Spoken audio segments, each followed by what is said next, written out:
लग्नानंतर होईलच प्रेम या मालिकेमध्ये प्रेक्षकांना आता हे नंदिनीचं मिसकॅरेज झालेलं आहेत ना, त्यावरनं आता ही वसू आत्या आणि हा विजय मात्र आता नको नको आणि काय काय ते बोलतात ना, हे आपण बघणार आहोत. सुरुवातीलाच वसू आत्या म्हणतात नंदिनीला, तुझं बाळ कसं होणार आहे काय माहीत. आणि तेवढ्यात काव्या तिथे येते आणि काव्याने हे ऐकल्यावर आता तुम्हाला असं वाटतं की काव्य शांत बसेल, तर काव्य आता वसू आत्याला सुनावते आणि म्हणते की नंदिनी आणि तिच्या होणाऱ्या बाळाला काहीही बोललात तर गाठ माझ्याशी आहेत लक्षात ठेवा.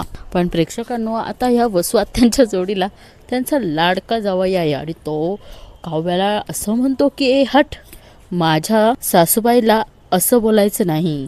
आणि तो विजय डायरेक्ट काव्याला असं म्हणतो की आम्हाला बोलण्याच्या आधी ना स्वतःच्या नवऱ्याकडे लक्ष दे. प्रेक्षकांनो आता हे आपल्याला माहितीच आहेत की विजय आणि ही ती दिव्या मात्र सारखी म्हणजे दिव्याच सारखी त्या पारच्या आजूबाजूला फिरकत असते. आणि प्रेक्षकांनो हे सगळं आता याला सगळ्यांसमोर आणायचं आहेत म्हणून त्याने हा विषय देखील काढलेला आहे. पण जेव्हा प्रेक्षकांनो हा असं म्हणतो तेव्हा काव्याचा खूप आत्मविश्वास असतो की आपला नवरा असं कुठे काही करणार नाही. पण प्रेक्षकांनो त्यानेही असं काहीही केलं नाही. पण जे डोळ्यांना दिसतं हेच खरं असतं असंही नाही ना.